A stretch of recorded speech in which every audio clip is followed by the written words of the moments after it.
this a metal thing? Yes. Taste. David, what is this? It's pretty thick.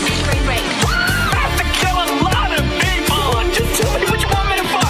I have big tits and a tiny vagina. Oil me up, Daddy. I can't believe that Bryce prefers big tits. Mistletoe alert. This is not country. This guy was a real jerk. How long can Hugo be pregnant? Chomp, chomp, chomp, chomp. Oh, you're such a dick, David. Okay, everybody, put on your corpse handling gloves. Hoodie Picasso. Horror. Hello and welcome to Horror Movie Talk Plus. That's right, folks. We've transcended genre boundaries and sometimes cover other horror movies. Fuck. I always say that. We're a place for horror movie lovers, but the plus tells you we also welcome genre curious and genre allies. So please make sure to rate, review, and subscribe on iTunes. Full video available on YouTube. Don't be a square. Be sure to share. Also check out patreon.com/horrormovietalk. That's the equivalent of the adult section at your video rental store. And if you want to add your pee to the community pool, go to horrormovietalk.com or call 682-253-4468. That's 682-253-4468 and leave us a voicemail. As always, we have Fart Simpson crammed into the production booth. I'm Bryce Hanson. Across from me sits the Island Boy David Day and Carol from HR. Everyone welcome Erin, my wife. Hi, welcome, Erin. Thanks for coming on the show. Erin, She's muted. you've been on once before, right? You're muted, Erin. Oh, you're muted. Oh, sorry. I thought I clicked it. Yeah, I've been You've been on the once or show twice, before, right? I think, Yeah. right? You were on, I can't remember which Early. ones you were on. Early Yeah. on. Okay, so we got a great show today. We'll be reviewing Renfield, starring Nicolas Cage and Nicholas Hoult. We start out by giving a brief review on our score for the film. We score on a scale of 1 to 10. After we give our score, we'll get into spoilers and take a deeper dive into what we liked and hated about the film. And then later on, we'll be playing a new game called Dracula Actor Trivia. You'll never guess what it's about. And since we have a special guest, Aaron and David will be pitted against each other, and we can actually have a winner. Mm-hmm. Okay. There's always a winner. Renfield can be found streaming on Peacock and also is available to rent on all the other places. Do you have a Peacock subscription? No, we holding should out get on it, me? though. Let's just get it. We should probably just get it. Yeah. There's enough on. I mean, there's The Office on Yeah. it and other stuff. It has a decent amount of horror movies, actually. It's a terrible app, but it has things I need. Right. So Renfield, the film, tells the story of Count Dracula's titular servant struggling to become self-actualized in modern times after discovering his codependency in a 12-step self-help group. Dracula, who has been convalescing for an indeterminate amount of time, is finally gaining enough power to continue his plans for world domination, and Renfield's self-empowerment is really throwing a wrench into his plans. To make matters worse, a local wolf-themed gang is trying to kill Renfield, and he must combat them using his bug diet-fueled superpowers. Is that about right, Aaron? Yep. Okay. That was it. Boy, this sounds eerily similar to what we do in the shadows. Why would that be? I mean, not in, like, just the theme of, like, there's warring factions of nighttime baddies and, like different levels of Draculas, of vampires, I should say. Yeah, I mean, it's a comedy, definitely, and there's some elements of what we do in the shadows that are like kind of action or fight theme, but it's not the same thing at all. I mean, this is like a straight ahead action comedy, like not even like specifically like a superhero action comedy. Huh. It's actually probably closer to Deadpool than it is to What We Do in the Shadows. So the headline on this one is that Dracula is the role that Nick Cage was born to play, and he appropriately chews up the scenery whenever he's on screen. This movie is a lot of fun thematically and visually. Renfield and Dracula's relationship interpreted through modern codependency and narcissism pop psychology is just a great, funny premise. Nicholas Hoult plays Renfield by channeling his former About a Boy co-star Hugh Grant, and is a great straight man to Dracula's antics. The filmmakers don't go with a straight-ahead comedy, but surprisingly fold in a superhero action genre as well. It ends up being a hard R action comedy a la Deadpool, like I said. I can't say it completely works for me, but since the action and super-powered violence feels like an arbitrary add-on, but that's not to say it's not good.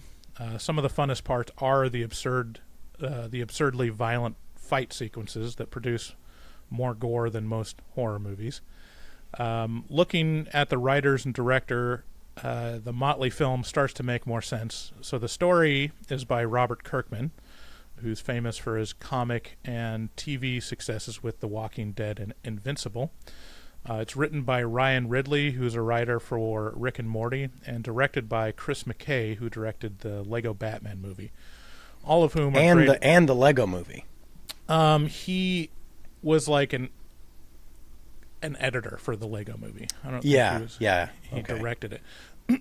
all of these people, I mean, Rick and Morty, Invincible, the Lego Batman movie, the common thread is mixing genres, and each of the filmmakers involved seem to do that to great effect. So it's a really fun ride. Again, I would have liked a little more Dracula and a little less superhero for the movie, but it's such a small thing, and it's more of just a choice.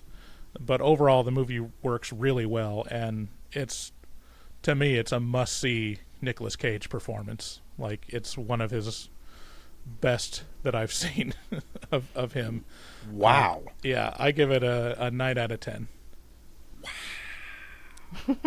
That's crazy. How did you like it, Aaron? Aaron, by the way, not a big horror movie fan, so I'm super curious to hear how this struck you.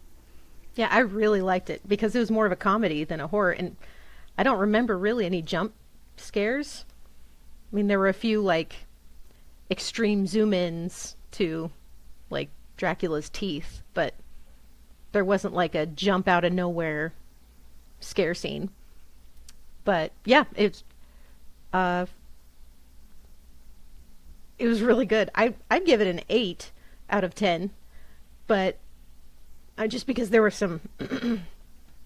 a few cheesy one-liners, maybe a few too many, but it was enjoyable. It was fun. I'd definitely watch it again. Yeah, in terms of horror, there's not any dread or really serious stuff, but I mean, it's horror by default because it's Dracula. It's a monster movie, but the horror really comes in when it comes to the gore. It's pretty extreme. If you've watched Invincible, it's pretty similar to that, of just did they have to take it that far? Is Invincible? That's the cartoon. That's the cartoon. Yeah. Yeah. Or similar. Another one would be The Boys, the Amazon superhero genre meta shows, where it's did you have to explode the head? And the answer is yes. Yes, we did. Yeah. So I think it's fair to say, this is just a guess, but I think it's fair to say that we've reviewed more Nick Cage movies than any other star outright. I believe this is the 5th Nick Cage movie we've reviewed. We started with Mandy, and then I let's see here. was the next one. The Color Out of Space or whatever that one's called. Yes, it was. Then it was Color Out of Space, and then after that it was Vampire's Kiss, and then just last month we did The Old Way, and now this month it's Renfield. That's 5. Oops, that's 5 Nick Cage movies, and frankly, I think we should keep going down this lane. Maybe just have a Cage movie talk. You know? Yeah, we could rebrand as Horror Movie Talk plus Cage.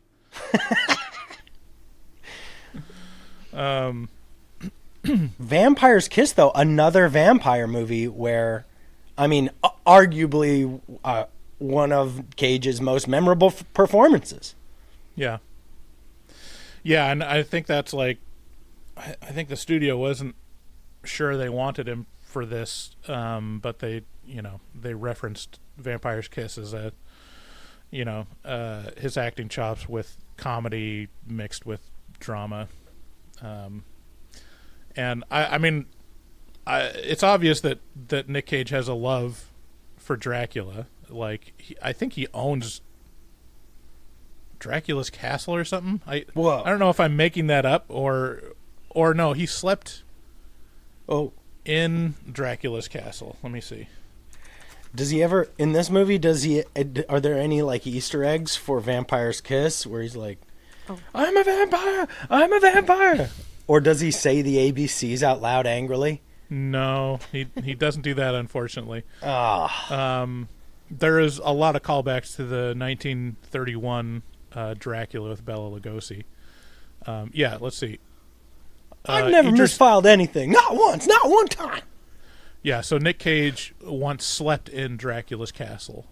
I think to research for Vampire's Kiss. Is that right? I'm not sure. I'm not sure if that time frame would work, but and he has a love of like silent movies, and that's probably one of the things that makes him work so well in the role because we'll get into it later when we talk about like the different stages that we see Dracula in, but I mean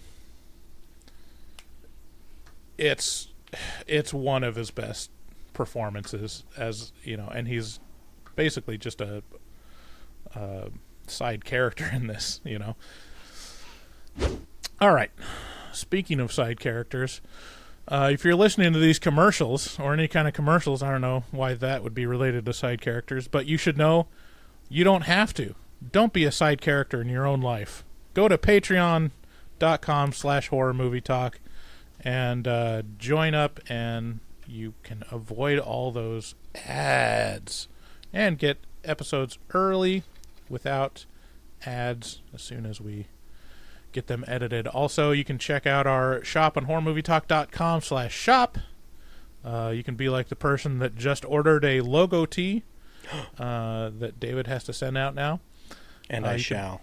You can also check out our resident artist, Dustin Goebel.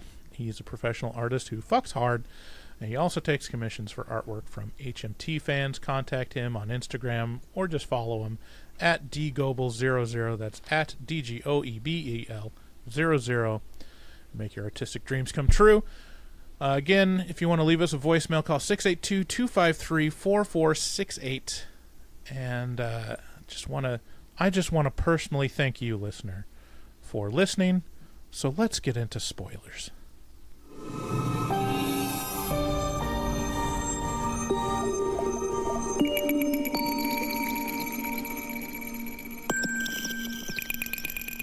Spoilers. So yeah, one of the things in the film is like it opens up. It opens up with Renfield in a 12-step group, kind of self-help group, and then quickly does a flashback to the story of Renfield and Dracula up to that point. And it shows Dracula basically being burnt alive in a close call with death from some vampire hunters. And so at this point, Dracula's convalescing, and so we see him in different steps in the healing process.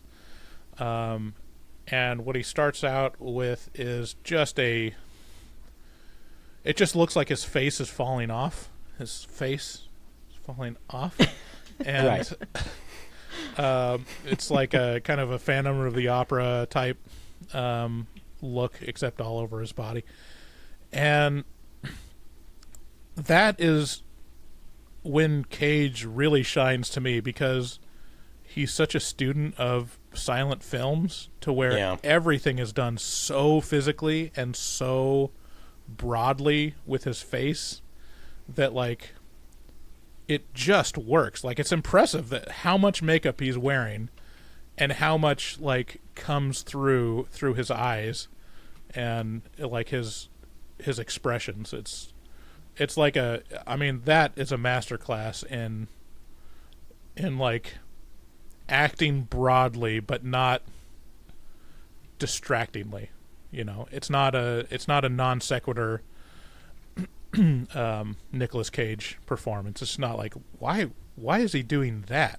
Like, it all makes sense within the context. And so it opens in this 12-step group called DRAG, which stands for Dependent Relationship Anonymous Group, which is based on, apparently there is a real life 12-step group called Codependent Anonymous, which is CODA, I guess, goes by short. Yeah, I've heard of CODA. Yeah. And so it opens with this girl kind of like telling her story, and there's some shots fired at the music genre of ska, which there are some callbacks about. She's like talking about her, narcissistic boyfriend who's like really into ska. And we find out that the reason that Renfield is there is he's doing research to find victims for Dracula. And he's not going to find victims from the 12-step group. He's going to find it from the people that the 12-step group talk about. So he's going to find the narcissistic monsters to feed to Dracula. So it's more like Dexter. Gotcha. So I mean, there's a little Fight Club, from the 12-step groups mixed in with Dexter, of monster hunting. And so Renfield goes to find one of these guys, and there's just this really big action sequence. It like turns into a superhero movie for a minute, because he goes to this shop, and then an assassin shows up that's also trying to kill the same person, and there's this big battle with this assassin that looks like Bane from Batman. And the assassin is a vampire assassin? No, just an assassin. An assassin for vampires, to kill vampires? No, just an assassin sent by this one gang. Well, okay, so the guy Renfield wants to steal away and give to Dracula has stolen drugs from the Lobos cartel. Right. And so the assassin is sent by the Lobos. Which, what does Lobo mean, or Lobos? Because Lobo, what's that? Wolf in Spanish, Lobo. Oh, okay. So Lobo is a DC comic book character, kind of like cool bad guy. Like he's supposed to be like kind of like chaotic neutral or something like that. And so I've always wondered, but it's such a strange word in English. It's almost like, it's like, I don't know. It's just always said to me like wacky or like crazy fun. Probably because it sounds like loco. Yeah. But it's Lobo. It's wolf. Yeah. Was Lobo like a reaction to another Marvel character, or was that vice versa? It was like, I mean, there's arguments about like, so he has regeneration a lot like Wolverine. right. And he's very, very very powerful by comparison. So I don't know. He's kind of like another Nick Cage character. Ghost Rider. He rides a motorcycle through space. I don't know. It's like okay. Oh yeah, the Wikipedia says that the original version of Lobo was intended to be a satire of Wolverine. So that tracks. So anyways, yeah, I mean it's weird because it just there's like two movies going on. There's like a gang crime action movie mixed with like a kind of comedy drama thing with Renfield, and he's just like thrown into it. But the thing about Renfield that's established and allows all these these kooky action sequences to occur is that he gets superpowers by eating bugs. Since he's Dracula's What? Yeah. Since he's Dracula's familiar, they established that he can get a portion of Dracula's power by consuming the life force of bugs, the way that Dracula gets power by consuming the life force of people. Why bugs? Well, it's we'll talk about the. Is it the just meant to character be a of- gross out factor? No, it's from the source material. It's from Dracula, the book. Well, I'll talk about the Renfield character in just a second, about his character in the novel and in the films. Okay. So we have this scene, and it's just like this weird action sequence out of the blue, and you're like, okay, so this is a superhero movie now. And I can't remember if it's after that or before, but there is a sequence where it like tells of Renfield's origin story in the context of this movie, and it's a straight up homage of the 1931 Dracula black and white movie with Bela Lugosi, except it has Nick Cage as Dracula, obviously. Have you seen that? Yeah. Yeah, I have. I have not. And it talks about how Renfield was a lawyer that came to Dracula to do some business dealings and do some real estate deals with him, and then basically fell under his power and became his familiar, or his servant or slave, however you want to say that. And then it also shows the modern day, and then it skips forward to, I don't know when it was, it's unclear whether it's modern day or like 100 years ago, but Dracula is fighting these vampire hunters and almost gets defeated because this priest draws this protection circle on the ground with powder, and he's like suspended in midair, but then Renfield saves him just in the nick of time by breaking the circle. And then one of the vampires opens the curtains and burns the shit out of Dracula, and has one of my favorite lines of the movie, because like he turns over Dracula and he's just a charred like skeleton, you know, and he goes, "Are you okay?" And Nick goes, "No."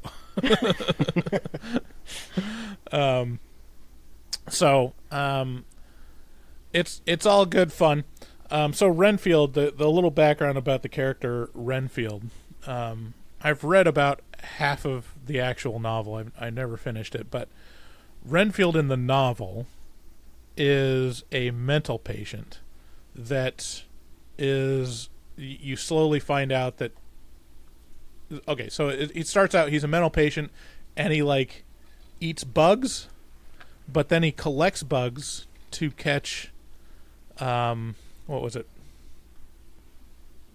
birds, and then he's wanting to catch cats because he's wanting to consume something larger and larger, but then the mental hospital facilities people take away his birds, and so he just ends up eating all the bugs instead.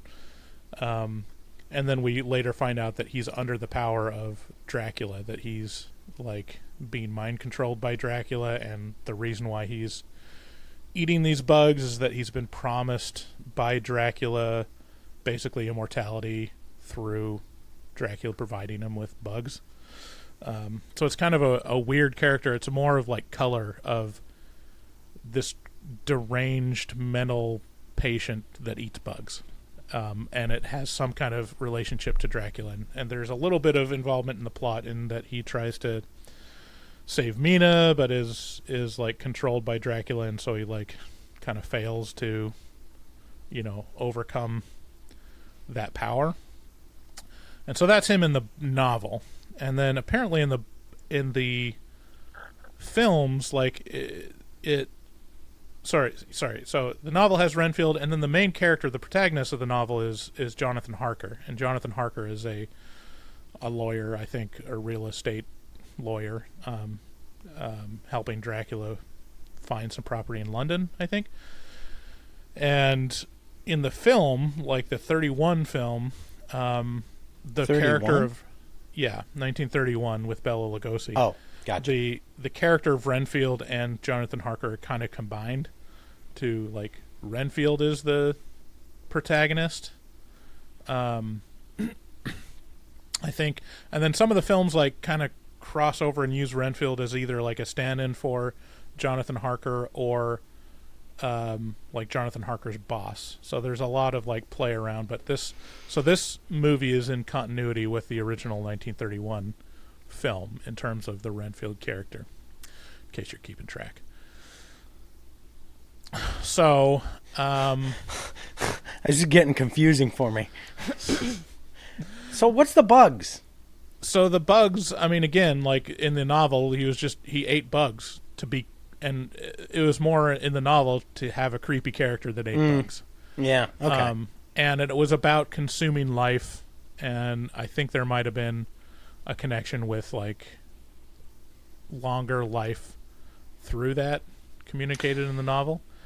And so in this movie, it's like explained that that he eats bugs to access his superpowers, because the superpowers are a portion of Dracula's powers. I really I've talked about this before. I really get this big kick out of symbology in kind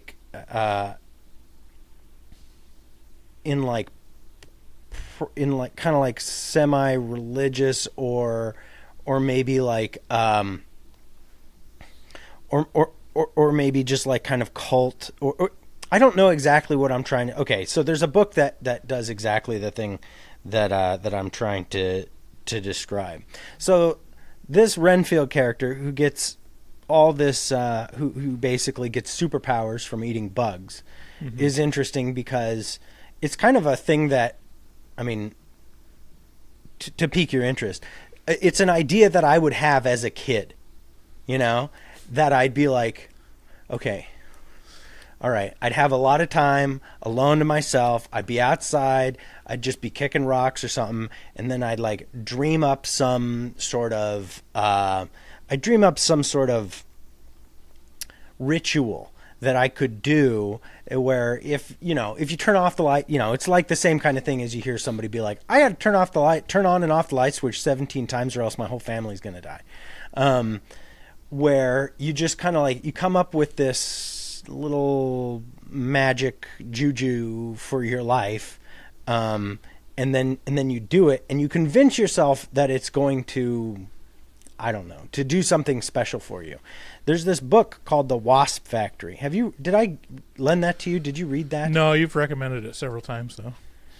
It's great because it does this all the time, which is like, there's this little kid and he makes little totems out of bugs and dead rabbits and stuff, and he places them around because he believes it gives him powers, and then this kind of thing. And I just remember so strongly as a kid doing those kinds of things, not necessarily in that super psychopathic kind of way, but not far away from that. So when I learn about stories that have this real strong connection to like the symbology of where power comes from, and it's like eating bugs, it's like, there's something there that I connect with that I don't really entirely understand. I don't know. Is anything of what I'm saying? Did either of you guys have like weird childhood baloney like that? Not with bugs, but yeah, I mean like the ritual or like the kind of magical thinking as children. I can't think of an example. But. Well, one would be like, if you turn off the light switch in your room, you only have like 1 full second to get on your bed. Yeah. You know, Yeah. that kind Or of else thing. what? Or else something. It'll get you. Something will get you. It was just something. Something. Yeah, something will It was get not. You didn't have a solid. I knew there was something.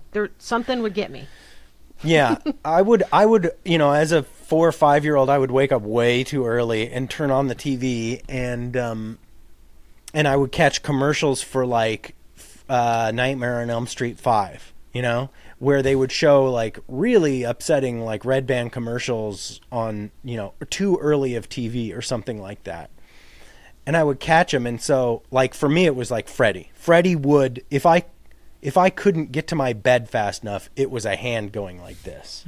Like that, how Freddy has that, just incredible elasticity or whatever it is. He has whatever he needs for the moment. And so for me, it was Freddy. Mine was, my version of turning the light off to get into bed was flushing the toilet and getting out of the bathroom. And the monster was specifically the monster from... What was it, Ghoulies? Yeah. Ghoulies 2? I'm so interested to hear about the person who's like Dracula. You know what I mean? Like, do you think anybody ever had too many moments of terror because of a vampire? I'm trying to show Ghoulies 2. Hold on. Open image. Ooh. Look at that guy. Yeah, Ghoulies 2. That's my monster Yeah. that I was running away from. Anyway, sorry, David, what was your question? I can't remember now. Now I'm just thinking. Ghoulies 2, by the way, is a great movie. And I don't know why it has that backdrop. Because that's not representative of the movie at all. Actually, I think it might be in the Ghoulies 1, too. Yeah, oh yeah, it's the same one Yeah, except it's the without same the one. second guy up there. Yeah, okay.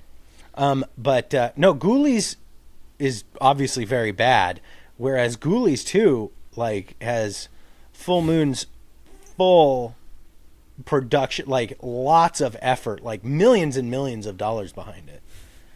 Like and I think it was Charles Band's dad who did the direction on it. It was good. Yeah. Keeping with the Well, it's bathroom funny. theme, like I had to have my mom stay with me in the bathroom to run the faucet for a bath because of Ghostbusters 2. Which part of Ghost? Oh, Oh, 'cause of because the the goop. The goop comes out of the faucet and fills the bathtub. Yeah, I couldn't take a Dude. bath without my mom helping me with the water after that. Dude, I so vividly remember being a too young kid watching one of the Ghostbusters where a ghost unzips Bill's pants, and he's like, Oh, yeah? eh. And I was like, I just vividly remember turning to my mom and being like, why is she unzipping his pants? And her being like super flustered, like, hey, no. Like, me being like, what's in his pants? Like, why? Like, like, is there spiders in there? And she's like, It's got what ghosts need. Scott goes, It's got ectoplasm. Stop asking questions. ectoplasm. Yeah, I mean, why do you think all the ghosts are so slimy, Remember how the cartoon was like basically a cartoon excuse to show Slimer, and the movie had no Slimer at all? Right, yeah. Do you remember how much of that movie got turned into toys? Yeah, and he was everywhere. Slimer was everywhere. The most popular ghost, Yeah. maybe of all time. And there was there was so much. It wasn't even while the movies were running. Like was the Slimer was cartoon. a huge, like cartoon character. There was like products Oh, featuring yeah. Slimer and like cross promotion stuff at like Burger King and McDonald's and stuff. Yeah. Oh man, getting all nostalgic. Slimer merchandise. Anyways, going back to the eating bugs, do you think that's why bug eating is so popular in China? Are they trying to gain power? Oh, yeah, don't probably. Well, that's why they are gaining power. Maybe. Right. Let's reframe that statement. Right. There's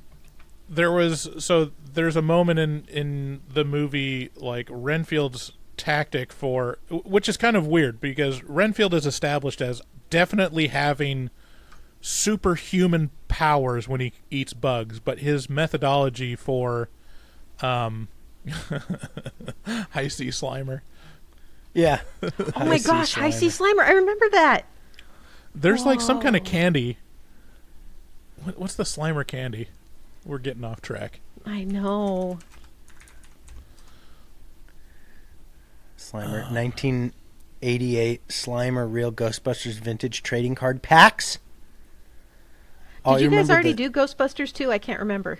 No, we haven't done No, either. just of them. did we even do Ghostbusters yet? No. What? wow. How much Slimer merch there? Like this ghost is in Ghostbusters. Between the two Ghostbusters, he's in maybe, I don't know, a minute or two. He's shown on the screen. Like, Yeah. and It's nothing, but for some reason, it must have just struck the hearts of children everywhere. Yeah. Or the hearts of CEOs in the Right. marketing the film. Because it's it's like a visual maybe representation of the CEOs. it's a visual representation for consumerism. You know, Mm-hmm. it's Your what mom's- they want the kids to emulate, which is consume everything. Your mom's a visual representation of corporate. Slimer. Anyways, back to Renfield.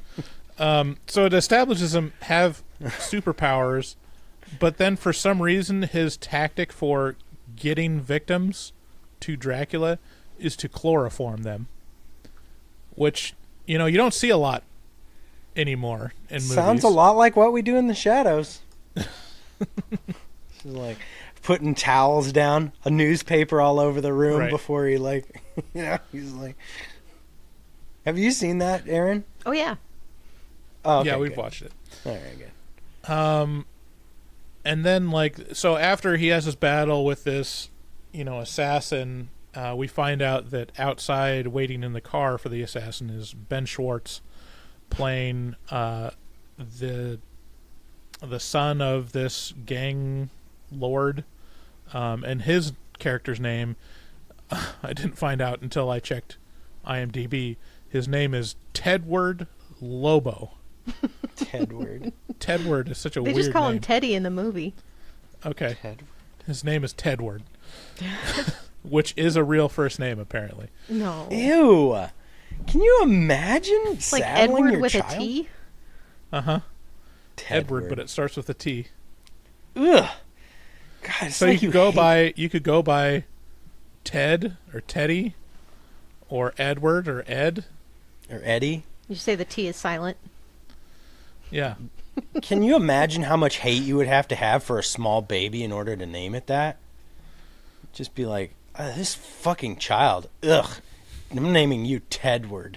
Tedward. Fucking so Especially since his mom's name is Bella Francesca. Mm-hmm. Yeah, Sounds beautiful nice. name. Yeah. So he's like the gang guy, and he's like running to escape or like freaked out and runs. And then we're introduced to the other, main character of the movie, played by Awkwafina. And as with most Awkwafina roles, she's playing Awkwafina. Wait, you're saying And this this- as though it's something we should know, but I just thoroughly don't know.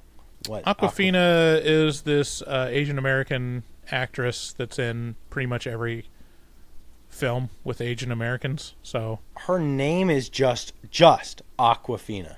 right. Well, she's a actor and rapper, so that kind of explains it a little. She was in Crazy Rich Asians. She was in The Farewell. Yeah. She was Well- in the I mean, her name's Shang-Chi. Aquafina, like Lady Gaga's name is Lady Gaga. Right. Right. Or No, I Madonna. understand it's a stage name, but it's alarming to see that just that on IMDb, because a lot of times IMDb will just Right. Anyway, she plays Rebecca, which is a police officer in New Orleans, where the movie takes place, and she stops Tedward at the traffic stop. And so there's this whole second story around Aquafina's character, where she's a police officer. Her dad died because of this gang, the Lobo gang, and she's basically trying to, combat corruption in the city and fight this gang. And apparently the gang pretty much owns all of the police department. And she meets Renfield through the course of investigating these murders that basically he did, and as well as like all these attacks from the Lobos gang. So Renfield goes back to a second session to this self-help group, and that's where a lot of the trailer comes from, where Renfield realizes, like, oh, I don't have to be a bad guy, I can be a hero. And he like tells a story in the self-help group, and it's just a funny premise, because all of the stories that the people are telling are like of their partners or these people in their lives who they describe as monsters and that are controlling them, controlling their lives.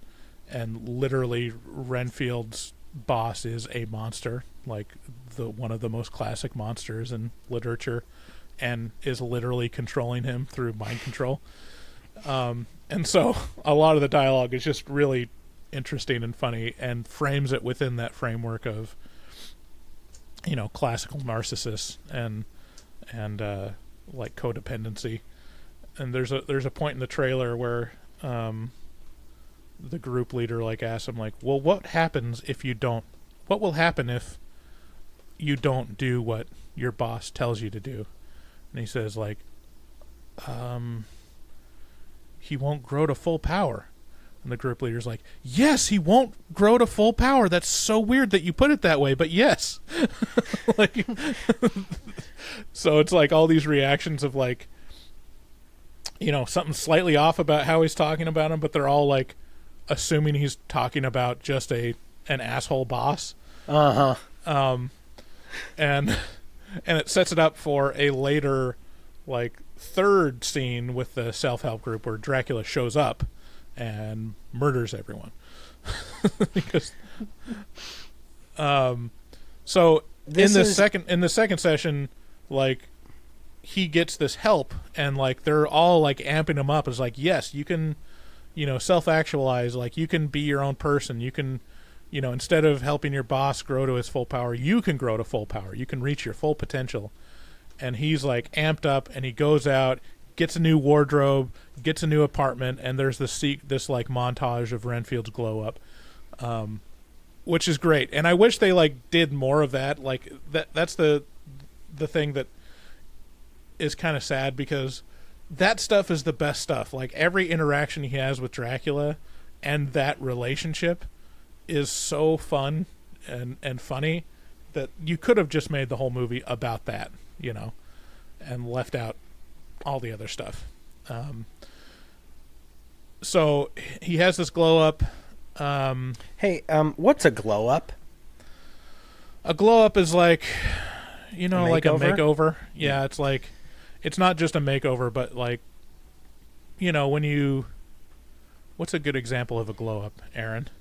Well, first, the way I'd describe it would be like, it refers to like growing up and changing, except this is glowing up because now you're like gorgeous. You go from,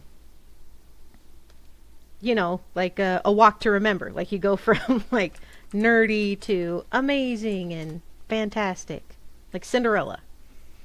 She has a glow up because of the fairy godmother. Yeah, like it's usually related to like growing up, where it's like when you were kind of an ugly duckling when you were a kid, but then you grew up and became gorgeous or whatever. But also it's been extended to basically any time someone kind of has a visual transformation over time in their career. It's a bit of an irritating. Seems like we have many ways to explain that. I don't know. It just bothers me when I hear it because I'm like, it's just not a very good descriptor. It is a bit condescending. Yes. What's that? It's a bit condescending. Yeah, it sounds like a real backhanded compliment. Yeah. These people used to be trash. Yeah. Yeah. Now they see how they're glow. not garbage now? She really glowed up. Speaking of trash, do you guys remember that 2020 Netflix miniseries Dracula? Yes. Do you remember that? Uh-huh. You remember how promising the first 2 episodes were? Holy shit. I was so fucking excited for that show. I was like, oh my god, this is so cool. And they have all Dracula's whole castle. And it's so fun. Oh my god, and he's got so many cool powers. And then it's like... And then it was just like descending in this horrible, like reverse glow-up train wreck of horrible decisions after horrible decisions and being like, why?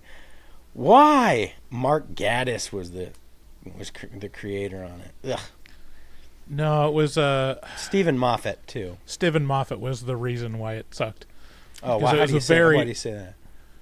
It's a very Stephen Moffat like technique of like, this is super compelling. We're gonna grow to something like awesome, and then in the end, just do like the most hacky like twist, and just commit to the worst possible decision you could make. Or like Stephen Moffat also like sets up just season long or multi-season long like arcs Disappointment.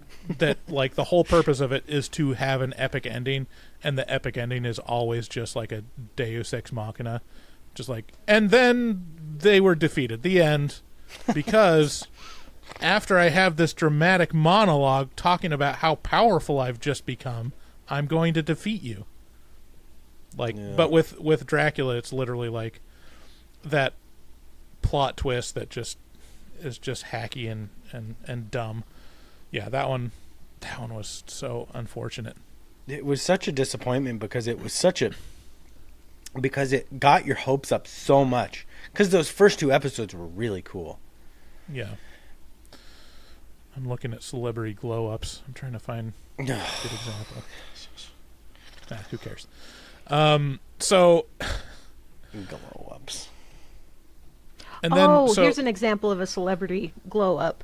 Would be, the singer, Billie Eilish. People said she had a glow-up. But Right. she was kind of offended by that. She was like, I dress the way I dress because I want to. And I choose different ways to dress when I want to. Yeah, I think the most often it's used, or like when it's mentioned, is celebrities that have like that started out schlubby, or like have a really casual style. So like Billie Eilish would be wearing, hoodies and baggy stuff, and then she now dresses in a way where you realize like, oh, she has huge tits. That's awesome. And then the other ones is like Chris Pratt. He lives down the road from me. Dead serious. Really? Yeah. Have you and seen his him? ex-wife. What's her name? From? I didn't even think of that. That makes sense. What's her name? She goes to this bar down the street all the time. Anna Faris? Yeah, Anna Oh Faris. yeah, you mentioned that. I told you we need to have her on the show. yeah. We'll Go make get friends her. with Anna Faris, David. Okay. Or have Carrie make friends with her. The other ones Wouldn't that are be like insane if I were just like casually but befriended Anna Faris?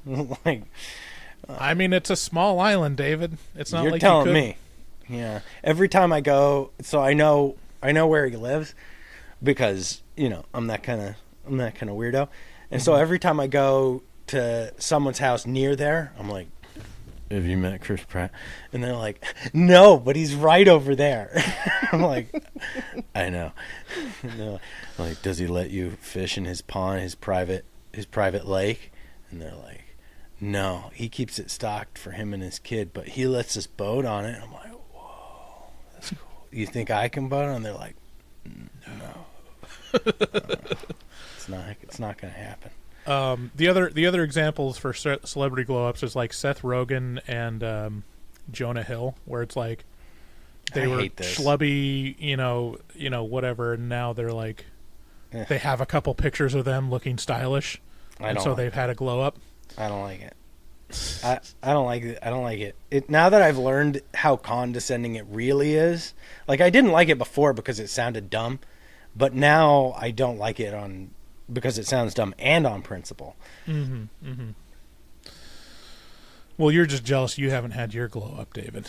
That's what I have beautifully long, luscious, shiny, bouncy, lifelong hair that goes down to the middle of my back. Yeah, well, it's I'm not up so to you hot whether right you now. get a glow up. It's like you can't do it yourself. You have to be. You can't do it yourself. Yeah, you have can't to do it bequeath yourself. a glow up by the masses. If our fans said David has had a glow up, then you've had a glow up. Otherwise, you're just a tryhard, is what. That's it is. fucking poison. You're a tryhard until you've been deemed worthy of the label glow up. That's poisonous. Talking about glow ups, Dracula definitely had a glow up in the movie. He did have a glow up. Yeah, he in goes Renfield? from because he goes from basically falling apart and one of the opening scenes to being what you see behind us with Dracula. Never fully goes all the way to young man Dracula like Gary Oldman did in the 90s Dracula, but that's probably mostly due to Nicolas Cage is old. So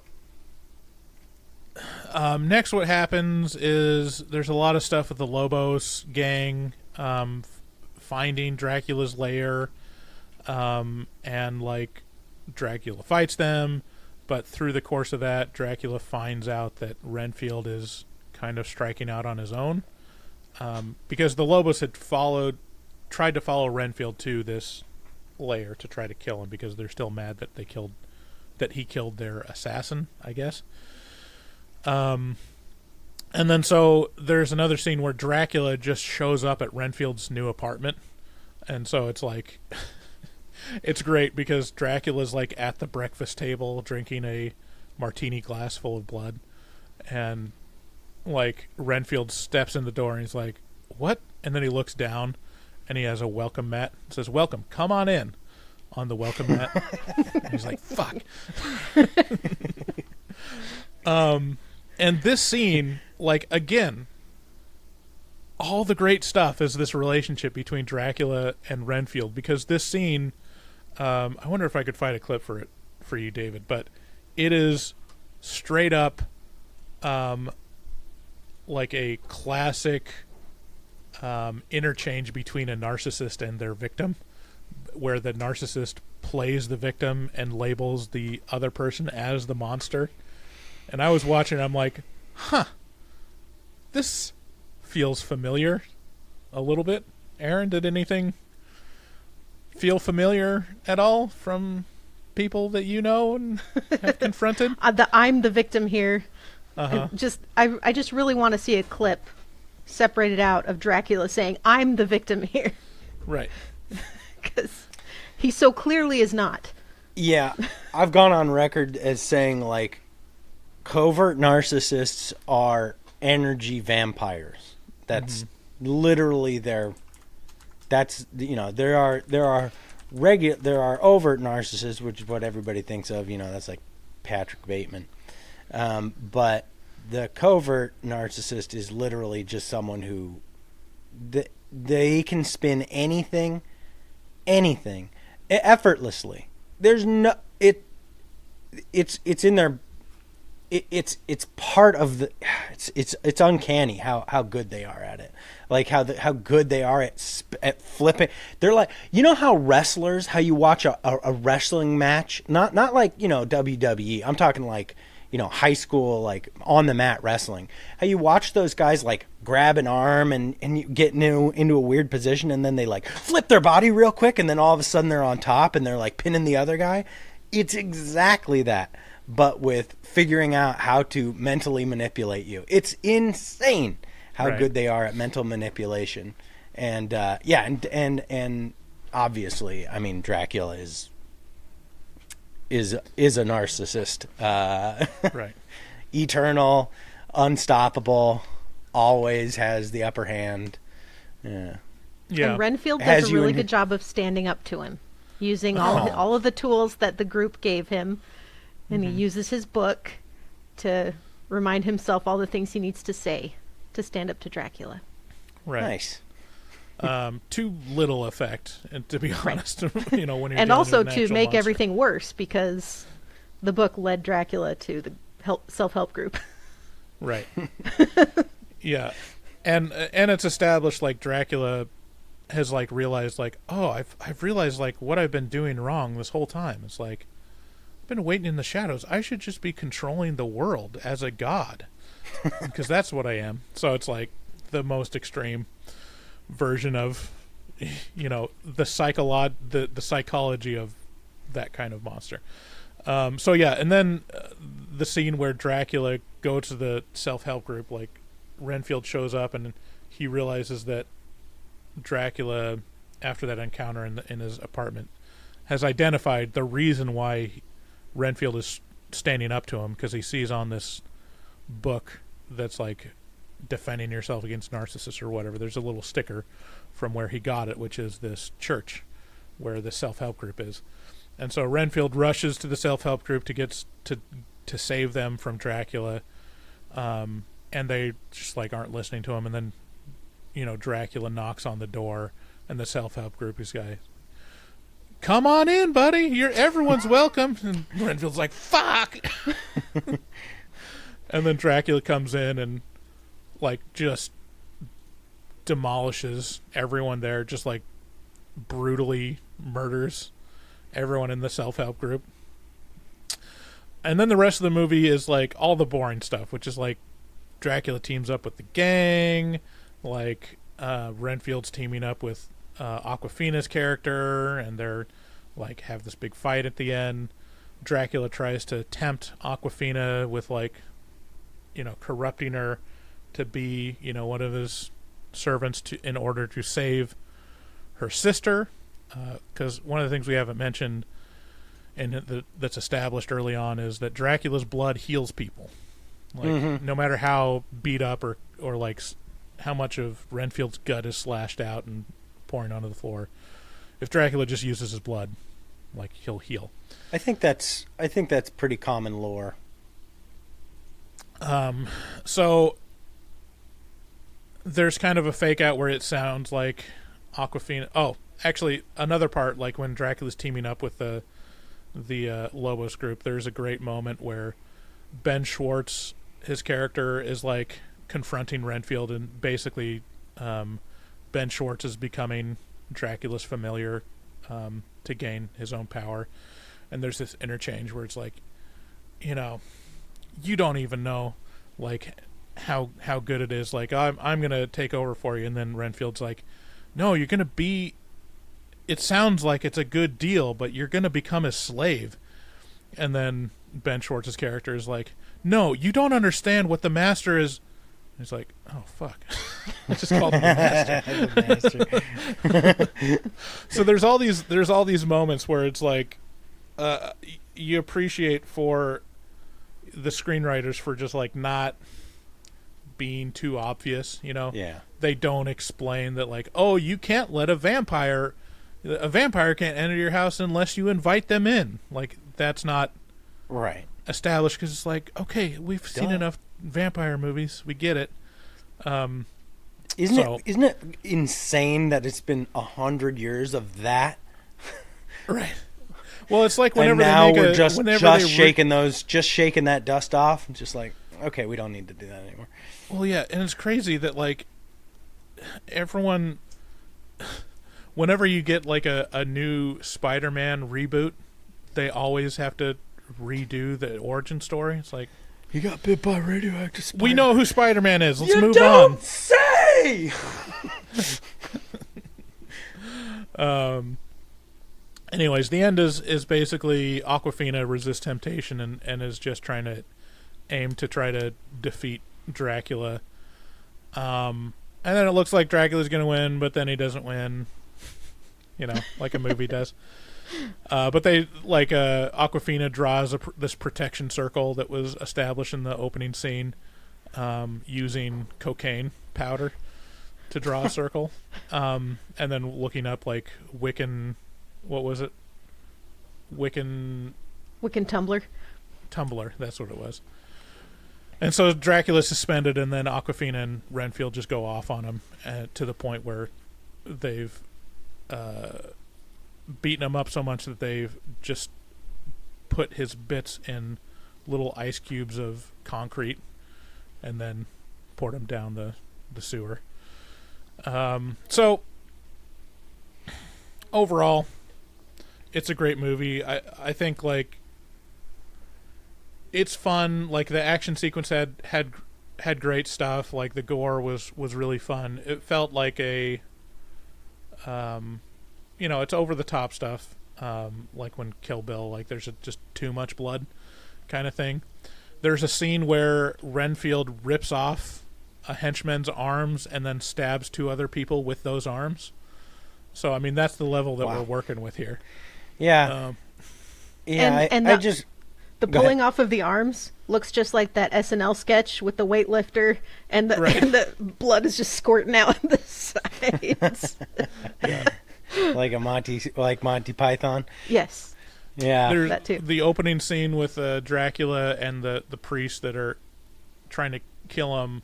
Like once the circle is broken, Dracula turns into a cloud of dust and enters their respiratory system, and this just explodes them into a million pieces. It's like, this is it's not subtle, the action in it, but again, it's like very much related to comics. Like you realize like, oh, this is a comic book sensibility, and part of that is superhero shit. I think there were some missed opportunities. I would have liked to see more relationship stuff with Dracula and Renfield. I would have liked to like incorporate some of the lecherousness of Dracula in modern times. That would have been a fun theme to have, where he's trying to find some more hotties, and then there's some kind of comment on the age difference. Like, well, they tried to do a little bit with the mother, the Lobos like gang leader mother, with because they did the whole thing where they're Dracula and Bella Francesca Lobos are like meeting each other to team up, and they do the lighting thing that they did with Bela Lugosi, where it's like they darken everything except his eyes, and it's like, oh, here it comes, like the seduction part, and then she responds like in her own seductive voice, like it was like, oh, okay, they're gonna start doing this now, but then it like cuts away to another scene. So Joke. it was just, I don't know, it was just, I wish they would have done a little bit more of that too, because that's like one of his main superpowers is seducing men and women. Yeah, right. They kind of they offhandedly mention it, where like Dracula's complaining about the bodies that Renfield is bringing to him. They're like, these are all trash bodies. Like, you got to find like the innocence. It's like, what would be really great is like a bus load of cheerleaders, and then Renfield gives him a look, and he's like, it's not sexual. It could be boys, it could be girls, whatever, it's like. But yeah, I wish they could have really leaned in more to the Dracula character. I mean, you're just waiting until Nick Cage is on the screen again with most of these things. Like Renfield, is like the main character, but it's kind of interesting, like him working through stuff, but it's kind of undercut because it doesn't really show enough of the relationship over time during the movie. It's like it's established early on, like the interactions with Dracula, and then there's like kind of a big gap in the middle where he's not really interacting with Dracula. So and whenever he's not on the screen, all the characters should be saying, "Where's Poochie?" I must go to my home planet now. So anyways, final recommendations. Who do you think would like this, Aaron? Anyone that likes Deadpool, or I guess someone who's a fan of Dracula, like the man, the myth, the legend. Like, Yeah. if they're interested in Dracula, it's just a different take on it, more fun than a serious, scary movie. Yeah, if you like Invincible or Deadpool, like it's definitely like the movie is an action comedy. But if you like Nick Cage, like this is one of his best performances, in my opinion. That's saying a lot. If you like Dracula, this is definitely a great entry in there. So, yeah, it's if you haven't seen it, go rent it or watch it on Peacock. The only streaming service with cock in the name. Mm-hmm. Yeah, there's a lot of comments about, HBO Max removing the first 3 letters of its name. Like, it's your turn, Peacock. Okay, now let's move on to Gypsy. Oh, my kitty. Oh, I get to see that nervous cat again. Look into the camera, you weirdo. Oh. Oh. Cat gives off like incredibly nervous vibes. Oh. Okay, so we're gonna play a new game called Dracula Actor Trivia. Not So that do we one. need to Gotta make make you this full one. screen? Yeah. Okay. Yeah, probably. Okay, so Dracula Actor Trivia is a Dracula game Actor Trivia. where I read off some trivia, and you have to guess which actor that has played Dracula is that bit of trivia about. So, we've got Aaron's gonna make mincemeat out of me. 6 actors who have played Dracula. We have the OG Bela Lugosi from 1931's Dracula. Have Christopher Lee from 1958. Leslie Nielsen from Dracula Dead and Loving It in 1995, which was preceded by Gary Oldman playing Dracula in the 1992 film. Also, we have Klaus Kinski, which played Count Dracula in Nosferatu the Vampire, which was a Werner Herzog movie, if you have ever seen it. And then Nicolas Cage in Renfield. So, I have to open the thing I saved. Hold on. Look at all those fine vampires. Have you seen all of these or any of these, Aaron? Which ones have you seen? I've only seen the original Dracula and this one. I've seen clips of all of them. But You've never seen Dracula Dead and Loving It? like, I think I've probably seen it on TV, so I might have seen like most of it. And you've never seen Bram Stoker's? No. Wow. No. Man, that's a pretty solid entry into the whole Dracula thingamajig, if you know what I mean. Like, Yeah. Yeah. I I mean, think Dracula, the 1992 one, was the closest to the book in terms of execution. And honestly, I don't think it's actually that close. Like, having read the book, I'm like, oh, this is great. you worked Super it in. creepy. Good job. You worked in that you read the book.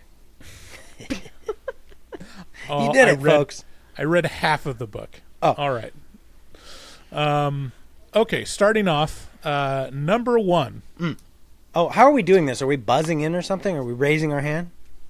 I'll give you. Let's trade off who goes first. Like, let's Okay. not bother with buzzing. So Good. David, on this one, you'll go first. Can someone keep track for me? Yeah. Okay. Number 1. This actor started his career as a prisoner of war. I'm sorry. I'm getting this thing ready and eat. No worries. Okay. So the question is: this Dracula actor started as a prisoner of war? Started his acting career as a prisoner of war. Ooh. So they fought in. Yeah, I A don't want war. to give more details than that. Yeah, they fought in a war. Okay. So it would line up for both Bela Lugosi, who I doubt ever went to war, and Christopher Lee. I don't think Leslie Nielsen ever did, so I'm going to go ahead and say Christopher Lee. Okay. Aaron, what's your choice? I'm gonna say. So I can't choose Christopher Lee? Is that No, you can. I Yeah, can? you can. Yeah, it's Okay, whoever has the most points at the end wins. Okay, I want to believe it's Christopher Lee. I think it is. You suckers. You fell into my trap. It's not either one of them. It's Klaus Kinski. Klaus Kinski was 16 years old when he was drafted and served in World War II for 2 days. Then he was captured and sent to a British POW camp. And then he and fellow POWs starred in plays meant to keep up morale among the captured. Klaus Kinski starred in a role in what year? So he played Dracula in probably the 60s, 70s. Oh, okay. This threw me off because you had them moving chronologically in your thingamajig up and. Oh no, it's off. Yeah, it is off. Okay, I see. Yeah, Gary Oldman was before Leslie Nielsen, but Yeah, gotcha. Okay. No points awarded.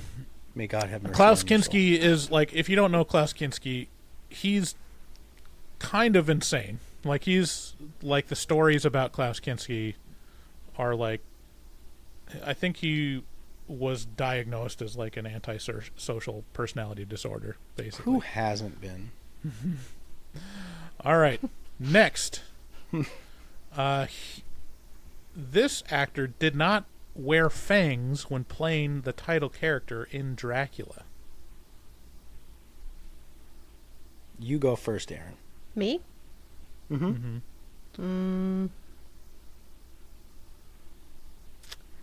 Is it Bela Lugosi? I'm going to say that it was Gary Oldman. Aaron wins this round. It was Bela Lugosi. Apparently, Dracula didn't have fangs in the original Dracula. Okay. Okay, So that's, quick bit of trivia about me is I've had students when I was teaching ask me if I sharpened my fangs because my canine teeth are a little crooked. So it looks like I kind of have fangs sometimes. Anyway. I thought you were going to say trivia bit about me. I also don't wear fangs. And then you basically said that. You're good. Okay, number 3. So we got 1-0. Aaron's in the lead. I'm keeping score. You don't got to say it. All right. So this actor was famously told by the Royal Academy of Dramatic Arts to find a new career other than acting before being trained at Rose Bruford. Oh, that's interesting. I don't know what Rose Buford is. Yeah. But I could completely see this being Nick Cage. Aaron? Gary Oldman, I think. Aaron is correct. It's Gary Oldman. Dang. See, I told you Aaron was going to do good. Number 4. This actor appears on the cover of Paul McCartney's album Band on the Run. I don't have any idea about this. Oh, am I first? I think it's... Okay. Yeah, okay, yeah. I'm going to say I think it's Christopher Lee. Yeah, that would make the most sense. I'm going to also say it's Christopher Lee. You're both correct. It's Christopher Lee. Okay, this actor. Okay, so yeah, indigenous actors on the set of one of his movies offered to take him out as a favor to the director. Can you say that again? So indigenous actors. So on the film that he was working on, there was like a local. Just a film or one of these vampire films? One of his films. It wasn't one of the vampire films. But indigenous actors on the set offered to basically assassinate him as a favor to the director of the film he was working on. I'm going to imagine this was Leslie Nielsen. I want it to be Leslie Nielsen. Because that would just be fun. I'm going to guess Nick Cage. Could be. See, all of these are great because they all could be Nick Cage. That's my favorite part of this game. Yeah. But no, it was Klaus Kinski. Damn. Ooh. Yeah. What Klaus film Kinski. was It was it? on the for Aguirre and Fitzcarraldo, both Werner Herzog movies. Both of those movies employed indigenous actors as extras. And they were just deeply disturbed by him. Have you ever watched Documentary Now, David? No, So it's Bill Hader and yeah. what's his name's show that just parodies documentaries, and there's a really good one on it was like a parody of Werner Herzog's movie with one of his movies with Klaus Kinski, and it's really funny. I kind of want to watch some Klaus Kinski movies now, I gotta say. Yeah, he's a crazy dude. Okay, next. He was considered for the role of Jack Torrance in Stanley Kubrick's The Shining, which went to Jack Nicholson. This is you, Aaron. Are you sure? Yeah. I'm first? I just went first.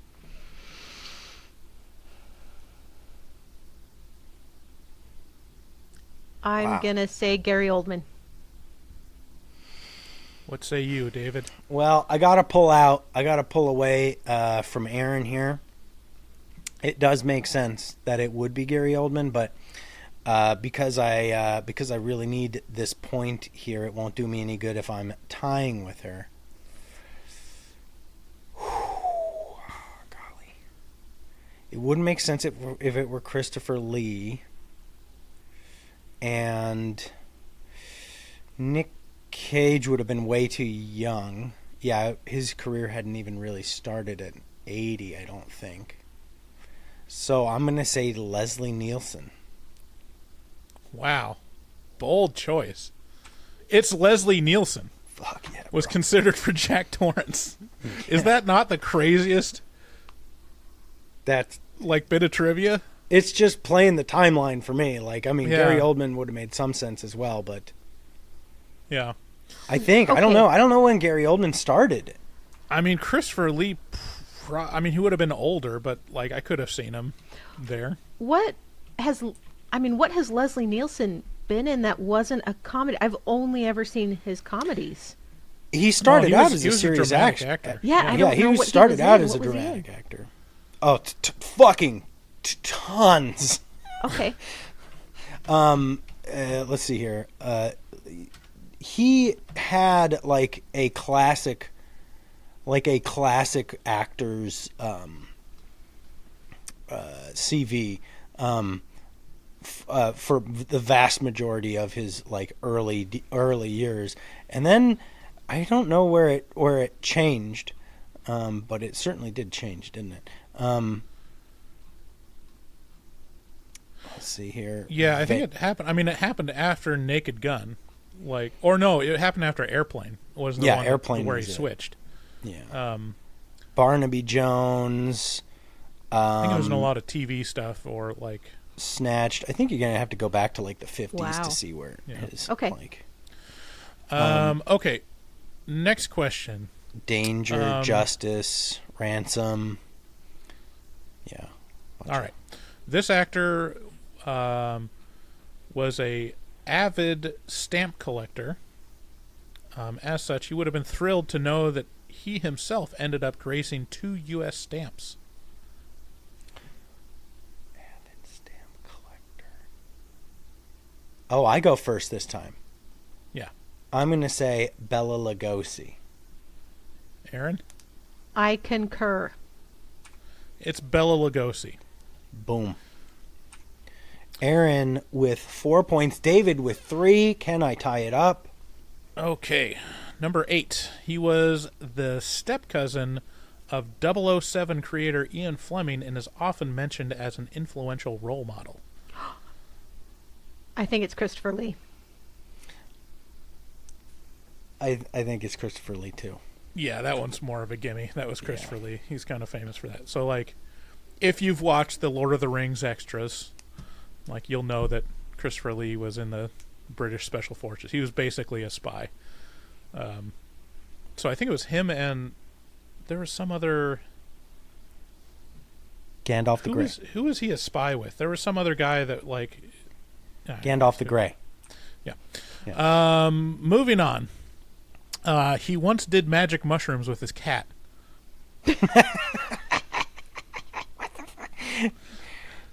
Okay. With his cat. This is so specific. I don't... Okay. I don't want to give away too much of my thought process here. Magic mushrooms with his cat. This is so strange. Ooh. I'm going to say Klaus. Aaron? I'm going to say Nick Cage. Nick Cage. Dang. Furthering her lead. I assume I can't catch up. There is 2 more. You could tie. I could literally just tie it. Okay. Last 2. This actor performed a vocal duet with David Bowie for the song You've Been Around on the album The Sacred Squall of Now. He also is also featured on the song Stamford Hill on the same album. Can I ask what year it was? No, you cannot ask what year. This girl sitting out in the dead lead, being like, "Can I get a leg up here?" Is it Aaron's turn to go first? Yeah, it is. Go. I'm going to say Christopher Lee. David?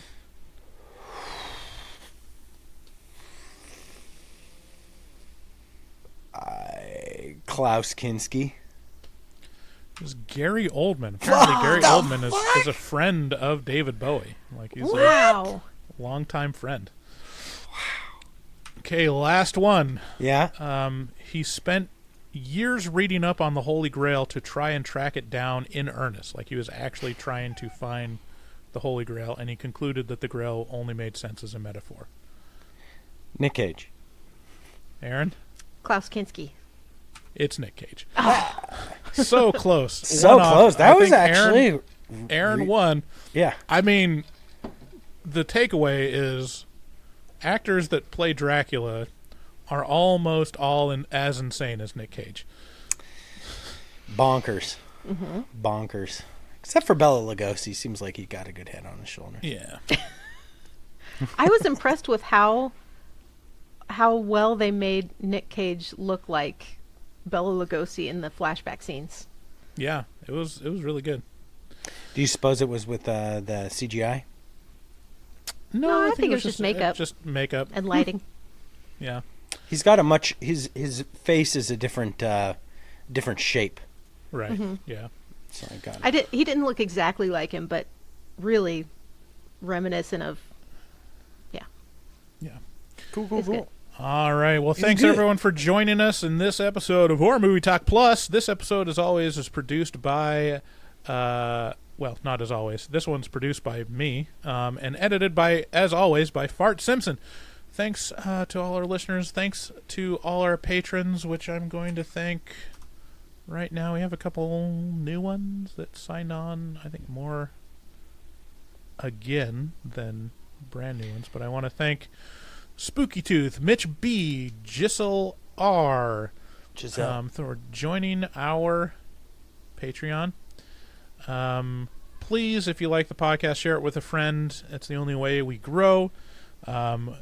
And go to horrormovietalk.com and click through all the things to help support the show. If you're going to buy something on Amazon, an easy button to click on is the Amazon button in the banner, and we get a little taste of whatever you buy there. Until next time, We see you love on the you. flippity floppity. Yeah, we love you. Have a good week. Good day, sir. Good day, sir. You lose. Is that raincoat? Yes, it is. I just had to stroll through the scraggly woods. He had no face. Horror!